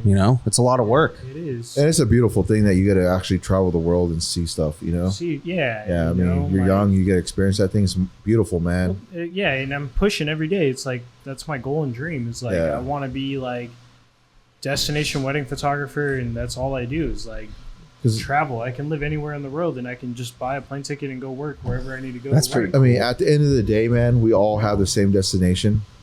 You know what I'm saying? We're all gonna die. Like we all have the same destination. And we're just humans trying to live our life and trying to follow like this beautiful thing that the Gracies brought over from Brazil, and it's a beautiful art, and that's all we're trying to do, man. Well, and like you said about what Hickson said, don't forget your roots, and always remember why did you start your martial arts journey? That's a question you're probably going to revisit a lot, and that's a question you should understand. I think it's, for me, like, you're right. Always ask yourself that throughout your journey, and I constantly remind myself, like, I'm doing jiu-jitsu, and I'm doing this because I'm doing it as a form of growth. Yeah. It's like just another different, like, the photo journey was one form of growth. This jiu-jitsu journey is another form of growth, and all I'm trying to do is just better myself. And well, I feel like when you're so fucking tired from those drills, or you're like grappling for like we're grappling for half hour, and at the end of the day, like when the bell rings and you shake your other person's hand and you give them a hug and you're just fucking drenched with sweat and you're just like, thank you. Because at that moment you've just been humbled, you're learning. There's just so much development going on right there that it's crazy, man. Yeah. So thank you all. Yeah. Thank you. Thank you, Eric. Thank you, Tiger. Thank you, guys. No, thank you, Ryan. And I know I sound like a sarcastic prick, but I mean that. Yeah. I know. Thank you, guys. I enjoy all the time I get with you guys on the mat, and then here, it's cool that it went from just being guys I met with on the mat and here in class to guys that I get to do this podcast and man. I mean, it's like jump in and just be a speaker on.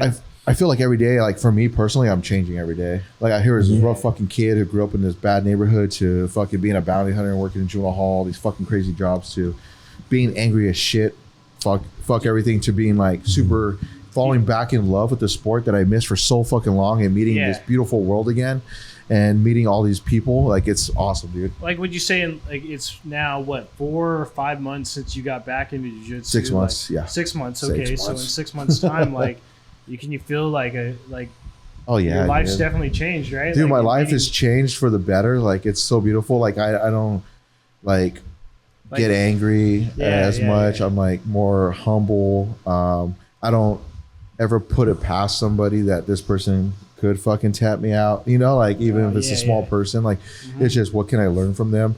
The other part is like my body, my health wise has gotten better. I've lost weight doing it. That's good. Not just gained muscle, but lost more weight. And just at my age, just keeping up. Like the doctor told me today when I went to a doctor's visit, it's like, just imagine if you didn't do it, how your health would be.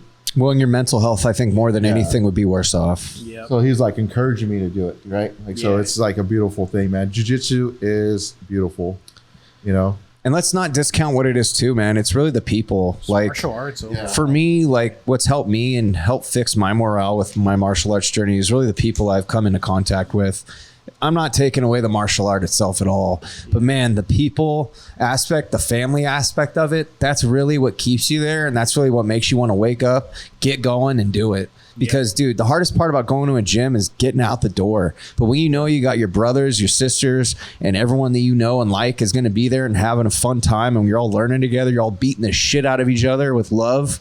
Like, dude, what's better than that? And fuck trying to explain it to people that don't understand. Just do what makes you happy. You don't need to convince other people. But man, it is a beautiful thing, and how it and I will say this too, like it's still the best non-traditional form of exercise that you can do, because for all those people out there that need that push, need personal trainers because they just can't inspire themselves to do stuff and to have form and do all that, complete valid points when you're a gym person.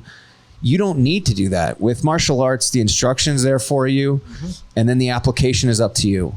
So I think for a lot of the people like myself that struggle with motivation, self-motivation, I think martial arts is really good for that, because it kind of boot camps you into developing that curriculum and that routine for yourself. Most definitely. So then you start coaching yourself. Then you can start working out on, then you start noticing, oh shit, now I can do shit on my own. Now I'm taking time out of my day to work on my form or to maybe work on some mobility with stretches and stuff like that. And you see a huge difference. Yeah. That's like, well, you know, I shared with you guys my fitness journey over the last few months. Like I was like way overweight, and I cut 30 pounds in the last couple months. And it went from just like, I was never like, you know, like in any sort of like team sports as a kid growing up. And then, you know, I never really kept myself disciplined. And then I was like, you know what, I'm sick of this. Like I need to do something. And it started with running and cardio, just running. But then like, I'm so glad I transitioned into jiu-jitsu, because like having a community to rally behind you and they're all showing the same amount of discipline for themselves, it motivates you to apply that to your own life. And in turn, like it's made me definitely a more disciplined person in such a short amount of time.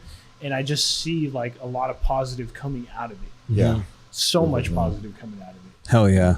Perception, man. Yeah. I think it helps change our perspective and perception of things. And I think that's like everything in life almost. Yeah. The way you look at it and the way you take things in, right? Yep, exactly. Your perception's everything. Yeah. Drop us a comment, drop us an inbox. Yeah, what do you think?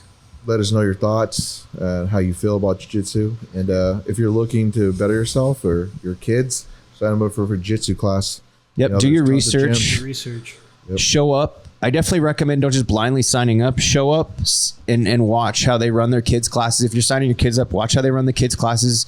If they do an adult class, sit in and just be a fly on the wall.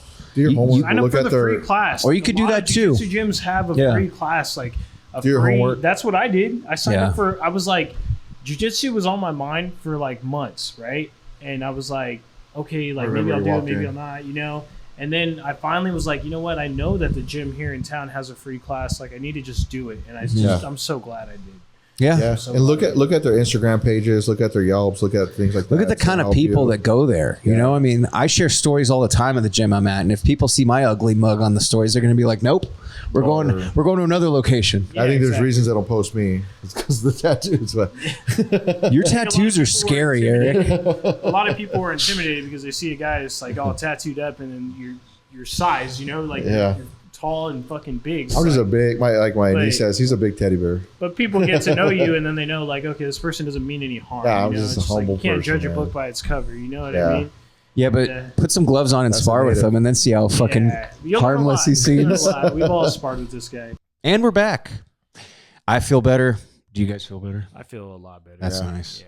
The problem is, guys, stay hydrated, but as you well know, just take care of yourself as well, because sometimes you just got to go. This is a drink-friendly podcast, so, Yeah, we stay hydrated. You stay hydrated. We stay hydrated. It's an important part of life, Got to work the liver and kidneys every once in a while.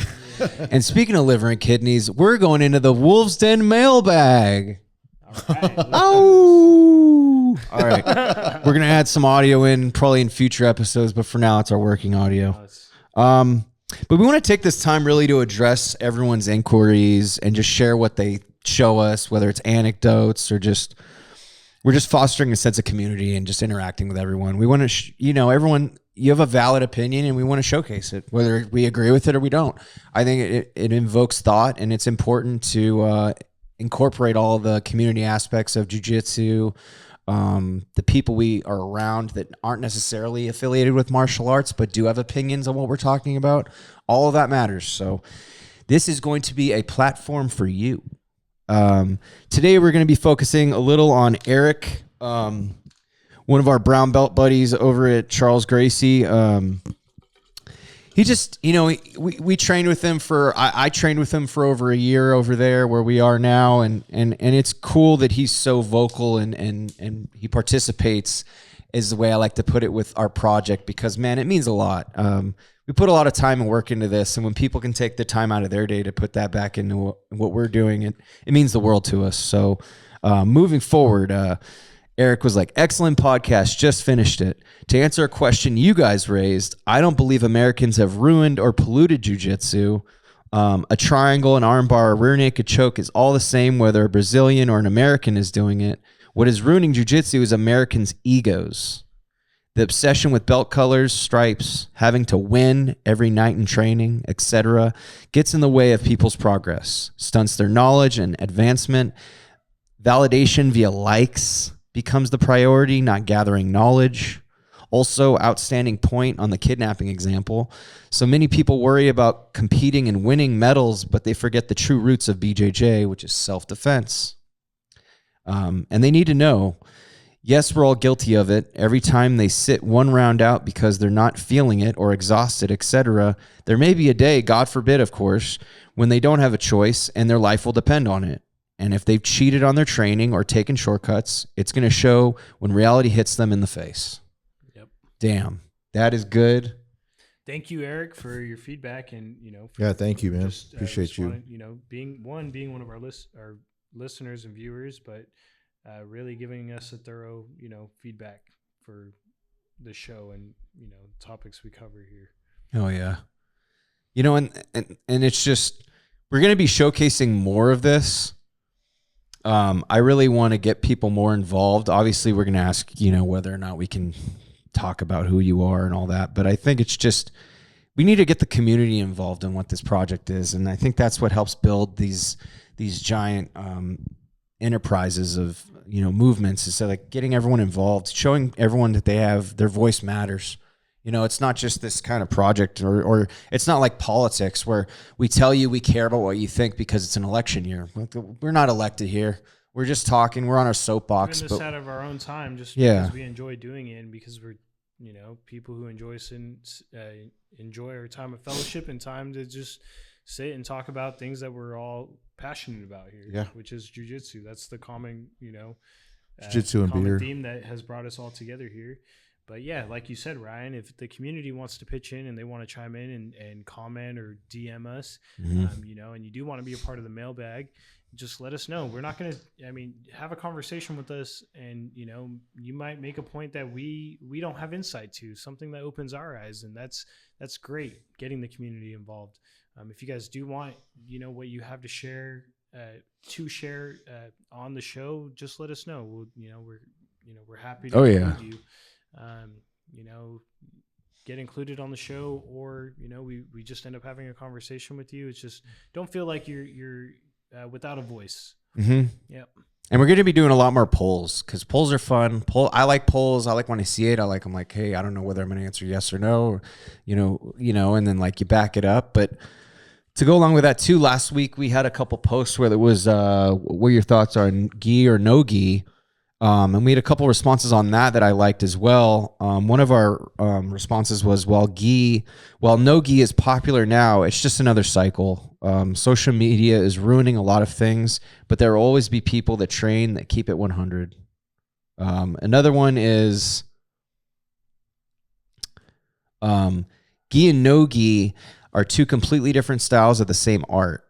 Same concepts with different methods. However you win will be with a choke, an armbar, or a leg or foot lock. Some may say that no gi evens up the playing field a little bit. Obviously, probably with no grips. And everyone is so far agreeing unanimously that social media is ruining society as a whole, let alone martial arts. So it sounds like we're all pretty much on the same page with that. My feelings are the same. I think there's an upside to no gi, but I think kind of what you mentioned before about the gi and feeling like it was different. I also feel like there's a sense of respect when you put a gi on that I think Tradition. we have been touching on since the beginning of this podcast. Respect and how it's lost. I think tradition and putting something on that's historic like a gi really does immerse you into that level of respect. And I think it helps you understand that that's what you're upholding. Yeah. You wear it. Yeah. I mean, I was a no-gi player for a long time, and I don't understand now. Like, there's some places that are handing out belts to no-gi. And so it's like. But the art was formed around the gi. Yeah, the art was from around gi. But I guess now I've heard, I'm not sure how it works, but is that there's some schools that do like, they do belt systems around the no-gi. I don't know how that works, but I mean, you're still demonstrating like technique and moves, right? But I feel like the gi is a little bit different. Like, you can get I think it's a lot baseball different. chokes and things like that. I mean, yeah, I think it depends on what your end goal is. Like, if you want to be an MMA fighter, you probably want to go no gi. I think if you want to practice a martial art, but I think there's two sides to it. Like, I had a buddy that, right? I told you guys about him. He got his black belt in 6 years and world champion. And it wasn't BJ Penn. No, it wasn't BJ Penn. It was another prodigy, though. No, shout out to Manny Diaz. Went to high school with him. Oh yeah, and we trained together a couple of times back then when we were getting fighters ready. Manny Diaz, shout out to him. So he was one of the Kayateras black belts, but he was telling me though, when I would roll with him, is that when he did his gi, the gi changed the game for him a lot. The gi changed the game. Yeah, it changed the game for him. He's like, you should try the gi because it's going to change the game for you. And so when I did the gi and I got into the gi 6 months ago, I feel like it's made me a better grappler. This was the first time you're getting into the gi. I did a gi for a year straight back in, but I just didn't like it, so I went back to the no gi. No gi, okay. Yeah, because we were supposed to test for our belts, but the guy left, so we ended up just keeping no gi on. So I never really got into the gi until really got into it this last year. I see. Yeah. Do you think because of the grip aspect with the gi helped sharpen up your defense? I feel like it has. Yeah. Yeah. Like, I feel it's like a lot.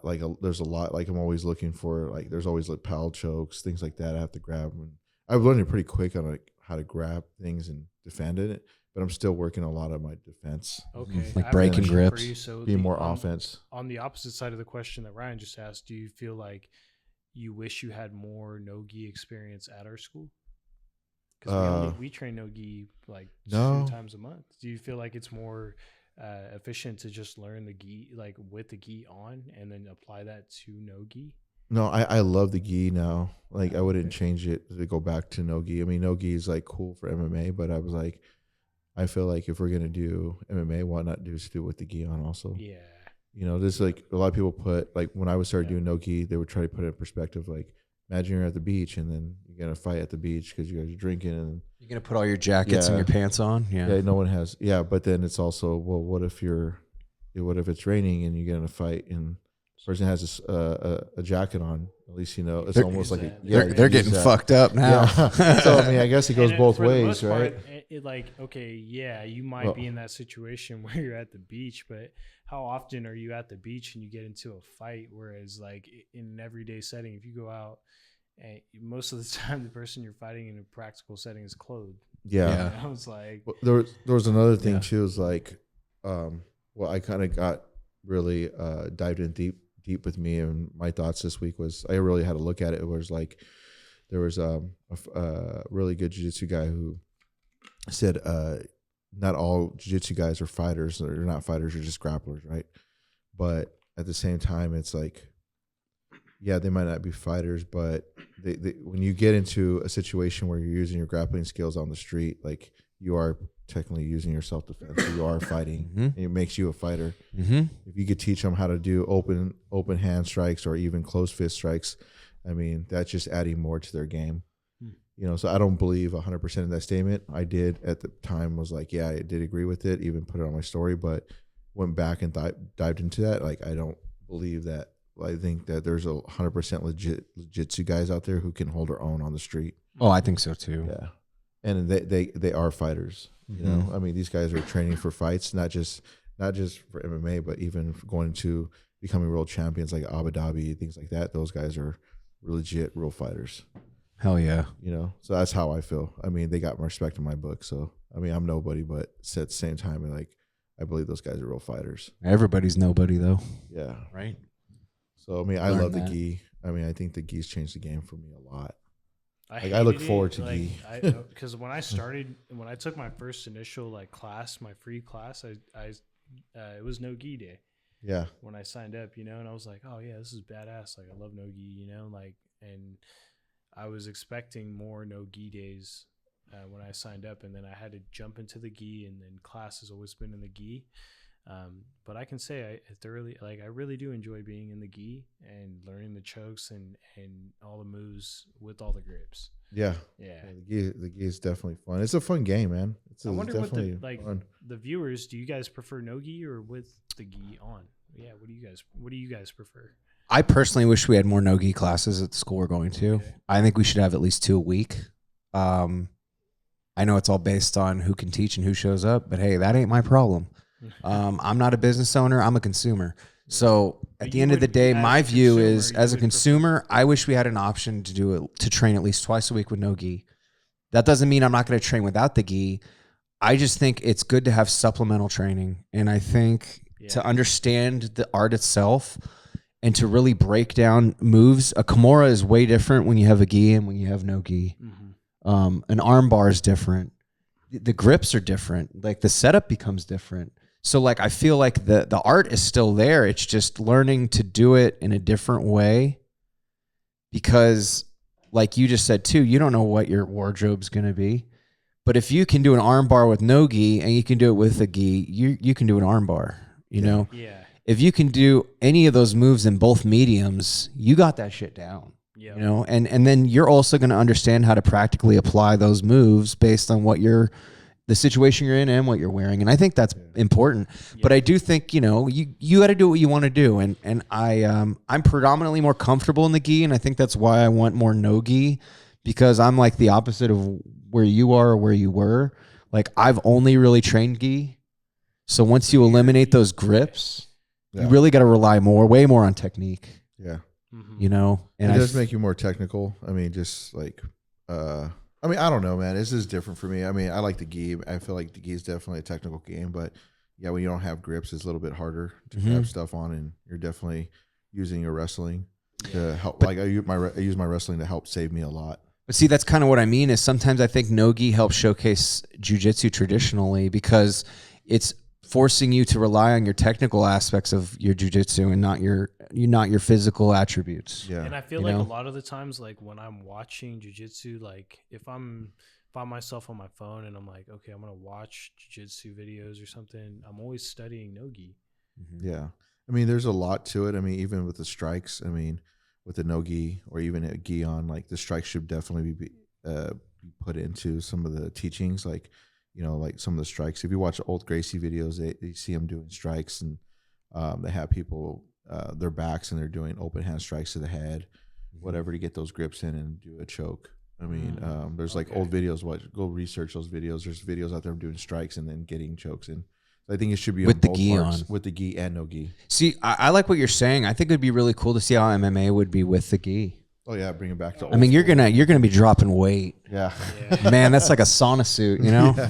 I think it would be pretty cool because, you know, Sambo, They actually do it. I think some. Yeah, a lot of it's done in Russia. It's like they do it with half a gi and then shorts on.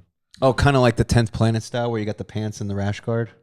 No, this is just the shorts, like those Velotudo shorts. Oh, you guys always yeah, make yeah. fun. And then they have a gi top on. Oh, the gi top. So it's the opposite of And then 10th they have MMA Planet. gloves That's on. interesting. So So you almost look like a Playboy bunny. You got your long bathrobe with your shorts on. That's an interesting look. yeah, I mean it's a not pretty the- cool sport. They do You're a not lot the of bunny, you're judo the- with it. You're the playboy. Like, Well, No.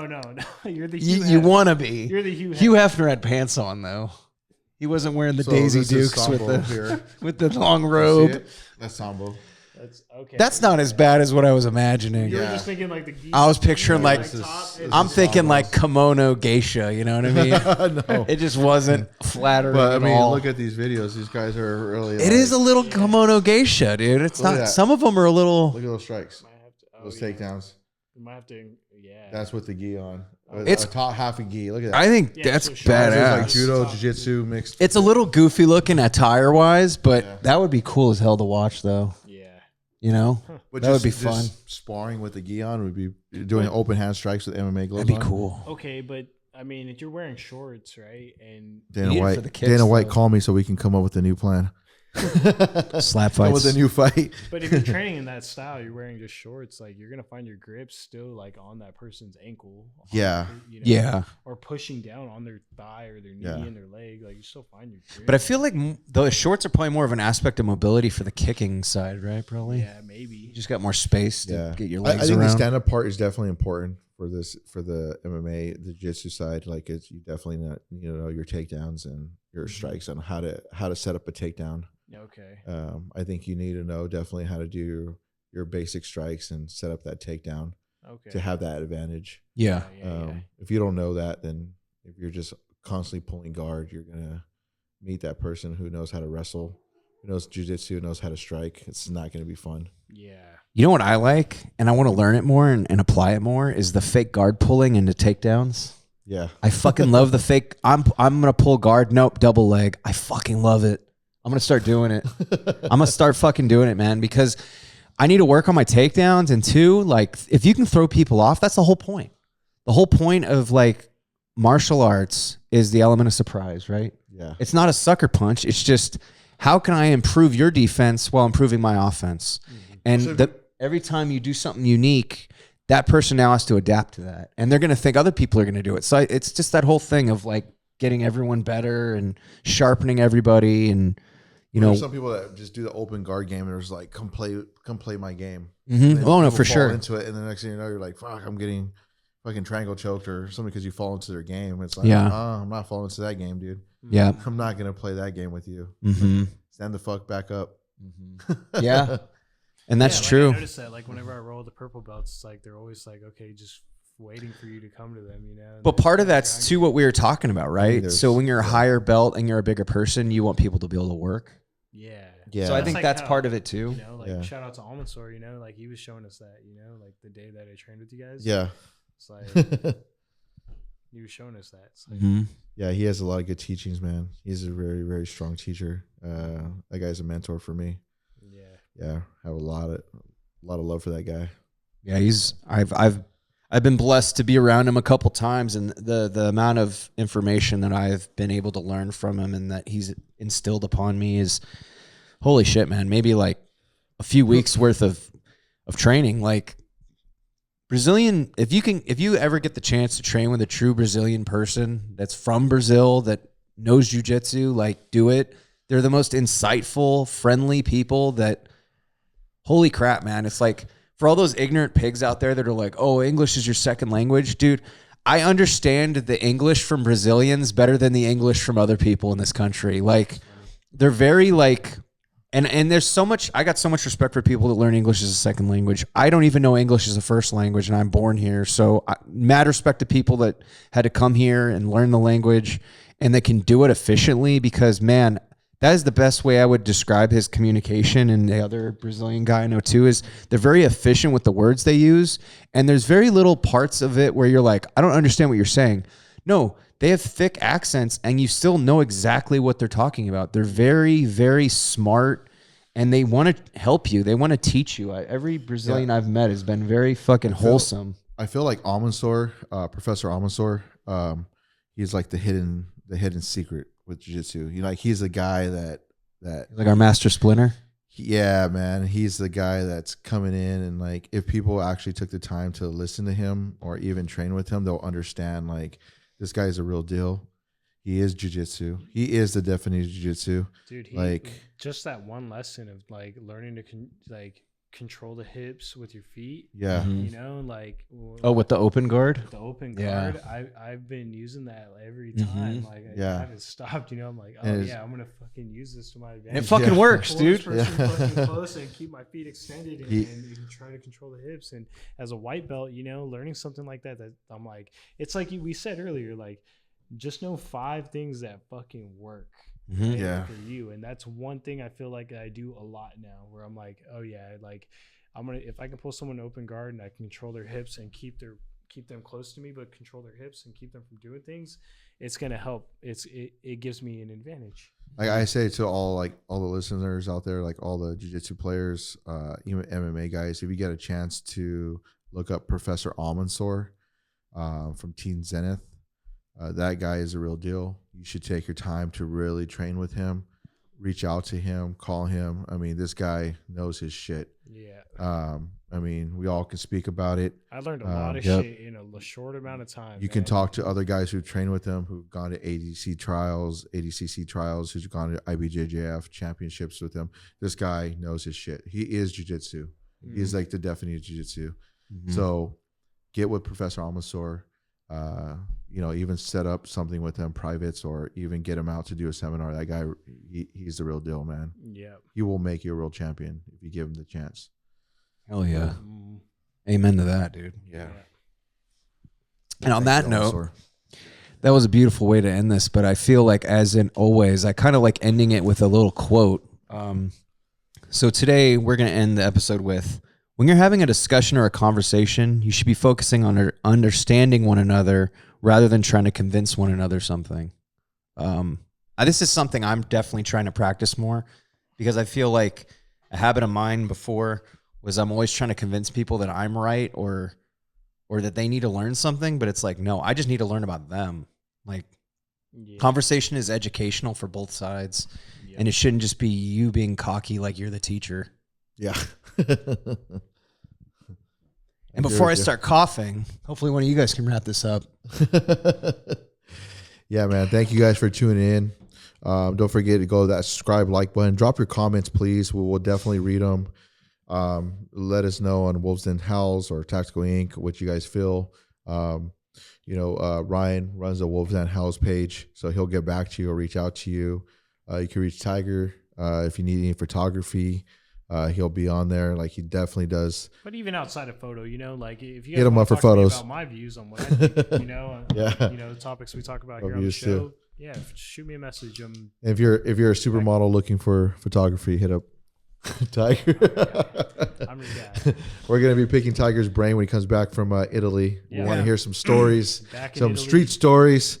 Back in Italy again. And, man. Super proud of you, man. A street fight with a supermodel. Yeah. But a different kind of street fight. You're going big places, brother. I believe in you, man. Thanks, brother. I appreciate it. Really enjoy being here on the show with you guys. Don't forget to hit that subscribe, like button, and drop your comments. Much love. Oos. Os. We're out.